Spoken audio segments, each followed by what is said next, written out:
The paradox of letting go. You want peace, so you try to let go. You take a deep breath, close your eyes, and whisper to yourself like a calming mantra. Let it go. Let it go. But then something strange happens. The more you remind yourself to let go, the louder your mind becomes. Your chest starts to tighten, your shoulders tense up, and instead of sinking into relief, you feel yourself clinging even harder to the very thing you want to release.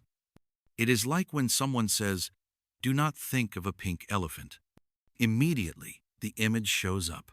Even if you truly want to forget it, your mind holds on.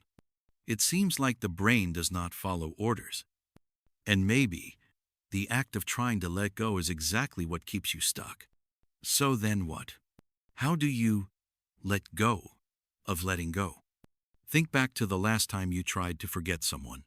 Maybe it was someone who hurt you, or someone you once loved too deeply. You told yourself, "It is over. I have to move on." But when you repeat that to yourself over and over again, what are you really doing? You are keeping them alive in your mind. Every time you try to forget, you are reminding yourself to remember. Every time you repeat, "I need to let go," you are confirming that you have not. It is like trying to fall asleep while asking yourself, "Am I asleep yet?" The one who is watching is the very one who keeps you from drifting off. And the more you try to run from the memory, the tighter its shadow wraps around you. This is the paradox. The more you try to let go, the more consciously you are holding on. This strange effect actually has a name. It is called the ironic process theory, developed by psychologist Daniel Wegner. It describes a mental law. The more you try to push a thought away, the stronger it returns. When you try not to think about sadness, your brain starts scanning for sadness. When you try to suppress anger, your body tenses up, getting ready to explode. And the more emotion is involved, the stronger the rebound effect becomes. When you say, "I must let this go," your mind hears, "This is really important. Focus on it." Letting go, then, does not come from effort. It comes from releasing the effort itself. But how can you let go without trying to let go? That is the bittersweet cruelty of the paradox. There is a Zen teaching that says, when you seek it, you cannot find it. But when you stop seeking, it appears on its own. This is not a riddle. It is a deep truth about the nature of presence. Letting go is not something you do. It is something that happens when you stop resisting what is. Imagine you are floating in a river, trying to swim so you do not sink. The more you struggle, the more exhausted you become. But if you stop, your body naturally rises. That is letting go. It is not forcing yourself to be calm. It is ending the fight with this moment. And here comes the turning point, the part where the mind usually becomes completely confused. When you truly let go, you no longer know that you are letting go. There is no more voice in your head saying, "Ah, I have finally let go." Because as long as that voice is still speaking, you are still holding on to something. Real letting go is an invisible state. It only exists when the whisper inside you falls silent. But if you try to reach that state, you have already missed it. If you try to prove that you have achieved it, then you have not truly reached it. So, what should you do? Nothing. Truly, do nothing at all. And that is the hardest thing for the mind to accept. So we return to the original desire. You want peace. You want to let go. You want to escape the spiral. But the harder you try, the farther that silence seems to slip away. And maybe what you are being invited to do is not to understand more, or try harder, or do something extra, but to stop. Stop the chasing. Stop the voice inside your head. Stop needing to feel a certain way.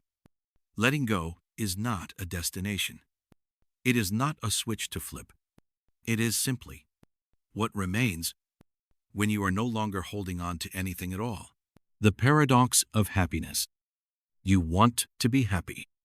That seems like the most obvious thing in the world. A good thing, a rightful thing, a natural thing. After all, who does not want to be happy? But then, there is a strange, almost cruel truth. The more you chase happiness, the more suffering you create. The more you try to feel better, the more you realize you do not feel good enough. The harder you try to be joyful, the more clearly you see that you are not. Wanting to be happy becomes a silent confession. Right now, I am not okay. And so, you start running. Running toward goals, titles, and experiences, hoping that when you finally get there, you will feel whole. But even when you arrive, it never feels like you have arrived. And that is the quiet spiral so many people never escape. Picture someone who just bought their dream car. That first drive feels amazing. The steering is smooth, the scent of new leather, the admiring glances from strangers. Finally, I have it, they think. But after a few weeks, the thrill fades. The car is still new, still beautiful, but it no longer feels special. Instead, a more expensive, more luxurious car starts to become the next desire. And so, the search for happiness continues. A better job, a bigger house, a farther vacation. Every time they achieve something, it feels like they have arrived. But the finish line keeps shifting forward. Happiness is delayed, again and again. This phenomenon has been studied in depth by scientists. It is called the hedonic treadmill, which means no matter how much you achieve, you eventually return to a baseline level of happiness. The faster you run, the faster the treadmill spins. And you must keep running just to stay in place. That explains why lottery winners often return to their original happiness levels after a few years, or why people who suffer severe accidents eventually return to their old emotional states. The joy might be intense at first, but the brain quickly adjusts. What was once new becomes normal. What is normal becomes boring. And so you need a stronger dose. The cycle continues with no end in sight. Ancient philosophers warned about this long ago. The Stoics did not believe happiness comes from having more, but from wanting less. The philosopher Epictetus once said, "It is not events that disturb us, but our interpretation of them." In other words, suffering does not come from the outside world, but from your expectations about it. If you expect someone to always be kind, you will be hurt when they are rude. If you expect life to always go smoothly, you will fall apart when it does not. But if you expect nothing, then everything that happens is a pleasant surprise. So maybe happiness is not something you need to chase. It is something you stop demanding. And then something strange begins to happen. When you stop trying to be happy, when you stop trying to make this moment better, when you no longer force yourself to feel something, a quiet kind of peace begins to rise on its own. Not loud, not dramatic, not explosive. Just a soft, gentle sense of being okay. Like when you are washing dishes and sunlight hits the sink. Like when you are simply breathing, with nothing more to do. It does not feel like the happiness promised in commercials. But it is deeper and more real. Because it does not need to be better. It only needs permission to exist. So, if happiness does not come from chasing, if it is not a reward you get once you deserve it, if it is not a destination but a state that appears when you stop running, then maybe we have been searching in the wrong direction all along. Maybe the reason you feel like you are not enough is the very thought that you should feel enough. And if you stop believing that you must be happy, maybe, just maybe in that moment, you will finally touch what you have been looking for. Not because it is overwhelming, but because you no longer need it to be. Happiness might just be this simple. You are here, and you no longer wish to be anywhere else. The paradox of the observer. You are not your thoughts. You are the one who hears those thoughts. That might sound simple, but pause for a few seconds. Close your eyes and listen inside your mind. Do you notice there is still a quiet stream flowing? A voice in your head constantly narrating, commenting, analyzing, judging. It talks about what you need to do today. It replays what was said yesterday. It imagines the future. It recalls the past. And it never really stops. Now ask yourself, if you can hear that voice, then who are you? Think back to a time when you were angry. You thought, I am so mad. But if you can see that anger, if you can describe it, feel it, notice it, then clearly there is a part of you observing the anger. And that part is not the anger itself. Likewise, when you are anxious, there is a part of you that knows, I am feeling anxious. So, are you the one who is worrying, or the one who is aware of the worry? Are you the rushing water being swept away, or the sky watching the water flow by? With every emotion, every passing thought, there is always something inside you that does not change. Silent, still, watching.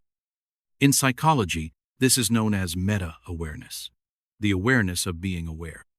You are not just thinking, you also know that you are thinking. That is a miraculous ability, one that not every creature has. In meditation, this is the heart of the practice. You are not the mind. You are the space in which the mind moves. The problem is, we often mistake ourselves for the voice inside our head. And once we do, we get pulled into it. It says, I am a failure, and you believe you are a failure. It says, I feel so alone, and you sink into the feeling of being abandoned. But if you can see that it is just a thought, then you are no longer its victim. The philosopher Descartes once said, I think, therefore I am.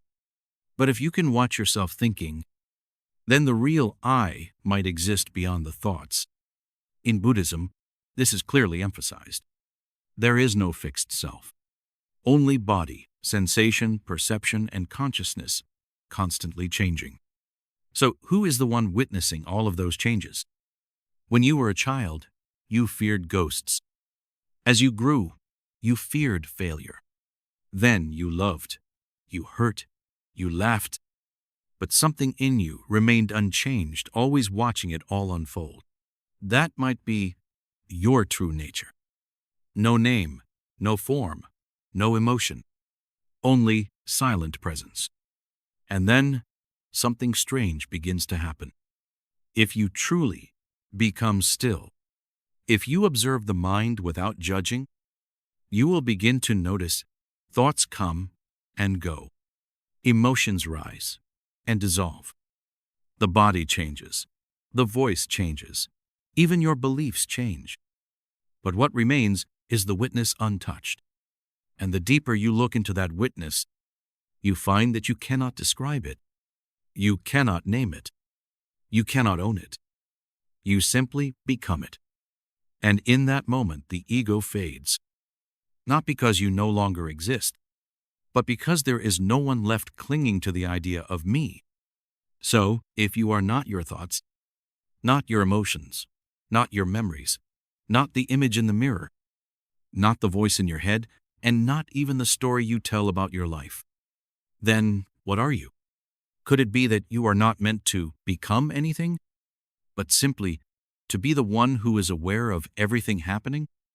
An invisible presence, a silent space, a quiet witness to every pain and every joy. You do not need to define it. You do not need to do anything more. You only need to be here and allow every thought, every emotion, every question to pass by, like clouds drifting across the sky. You are not the clouds. You are the sky. The paradox of being natural. You want to be authentic. You want to be yourself. And you believe that if you could just be more natural, everything would feel better. But there is something strange about that. The more you try to act natural, the more awkward you begin to feel. You try to speak comfortably. You try to express yourself sincerely. You try to behave naturally. But in the very effort to do that, You start noticing every word you say, every expression you make. You worry you might say the wrong thing. You worry you might be misunderstood. You worry that people can see you are trying. And the harder you try to prove you are not acting, the more you look like someone who is acting very well. Have you ever been on a date? You want to make a good impression. You want the other person to see that you are natural, charming, funny, and genuine. So you begin preparing topics in advance. You practice how to answer if they ask this or that. You even plan for awkward silences. You rehearse to be natural. You script, to be honest. But when you finally sit across from them, you lose that sense of ease at the exact moment it matters most. Every gesture becomes filtered. Every sentence passes through the lens of, is this okay? And you are no longer present. You are just operating a polished version of yourself. And the connection between you is no longer real. In psychology, this is called the spotlight effect. We believe everyone is paying attention to us, so we become extremely self-conscious. We fear being judged. We fear being laughed at. We fear showing the wrong version of ourselves. But the paradox is, people usually are not paying as much attention as we think. And the more we try to be ourselves in their eyes, the more we lose ourselves in our own. Being natural does not come from controlling your image. It comes from forgetting your image, from losing yourself in the moment. But how do you forget yourself without trying to forget? In existential philosophy, there is an idea. You cannot be yourself while you are still playing yourself. The ego, the me that you keep holding together, is the very thing that blocks true presence.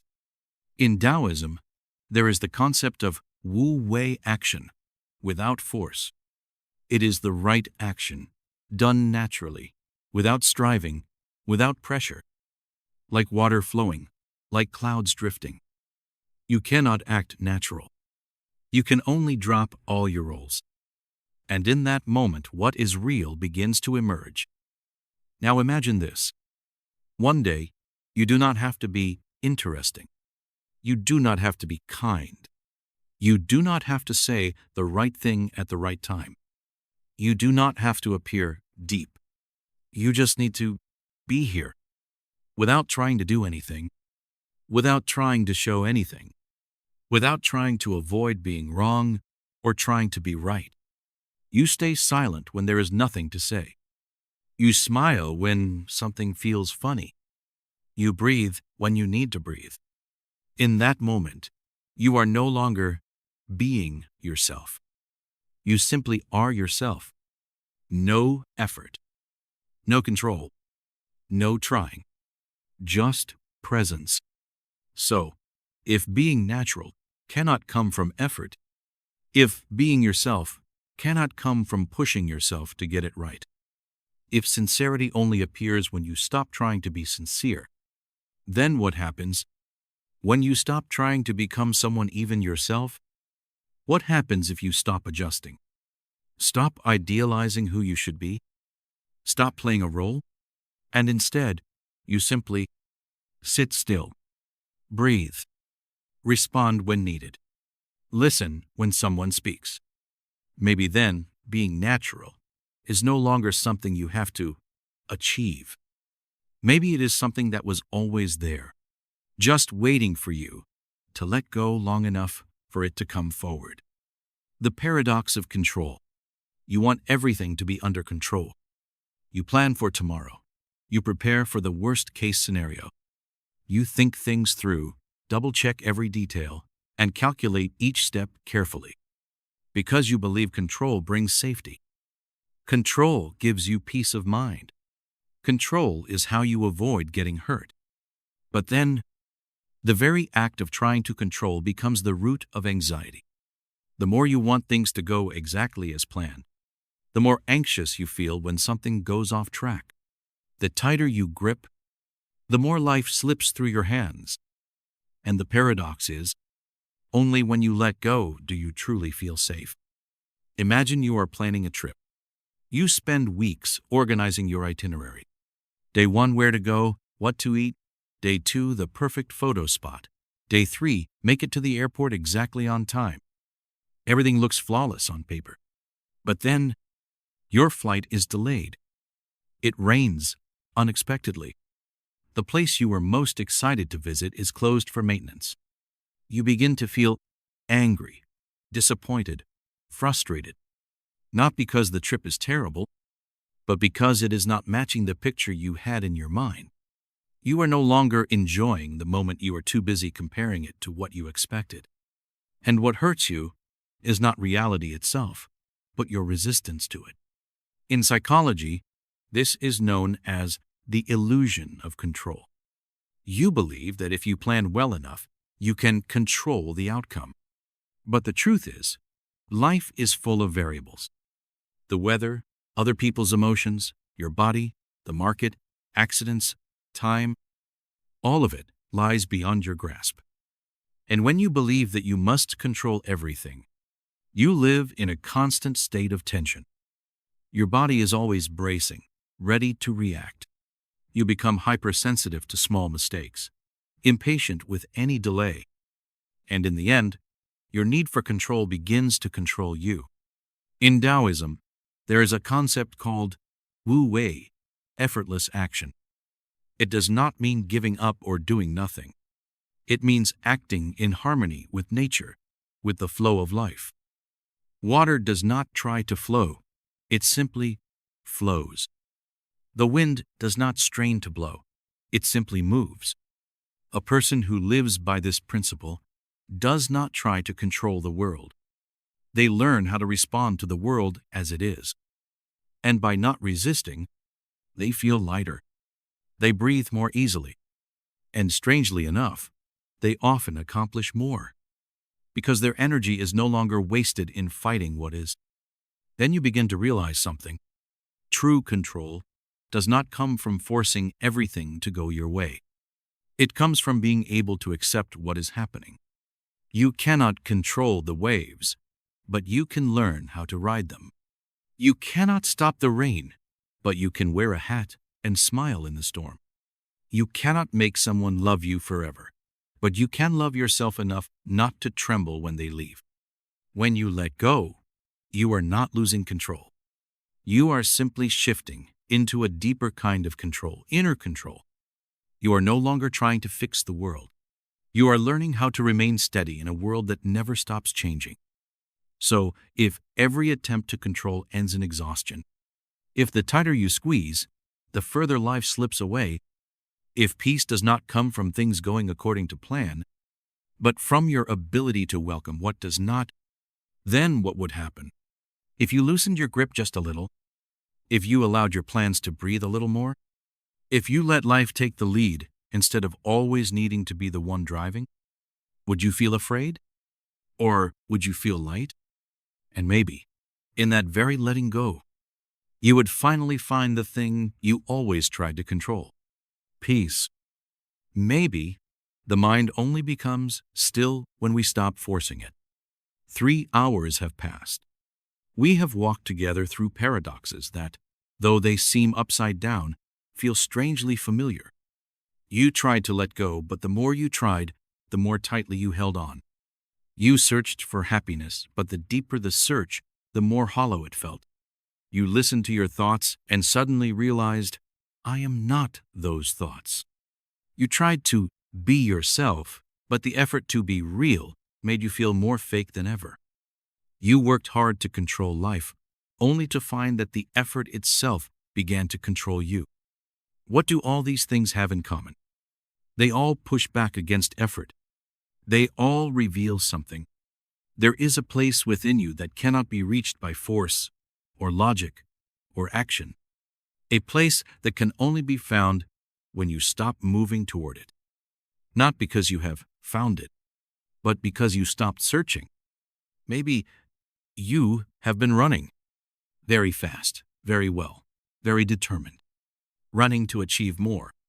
Running to heal. Running to prove that you are okay. Running toward a place where you believe the mind would finally go quiet and your heart would feel at peace. But now, what if you simply sat down? What if you looked inward without trying to change anything at all? You might begin to notice something very small, like a thread of silk, like a wisp of smoke in a quiet room, a feeling that is delicate, barely there, but deeply real. You are still here, not to understand more, not to fix anything, only to be present, to give yourself permission not to know anything and still exhale completely. So then, if there is one thing you do not need to understand, do not need to achieve, do not need to control, do not need to get right, do not need to make perfect, then maybe it is the stillness within you. It does not need your effort. It does not need the right rituals. It does not need you to become some other version of yourself. It only needs you to be brave enough to stop resisting this moment. Not trying to let go, not trying to understand, not trying to be happy, not trying to be anyone at all. Just sitting here breathing, listening to yourself, not asking your mind to find the answer, but allowing silence to answer in the way it always has. You do not need to believe. You do not need to explain. You only need to listen. Maybe this is the stillness you have been searching for all along, not because it is right, but because it does not need to be.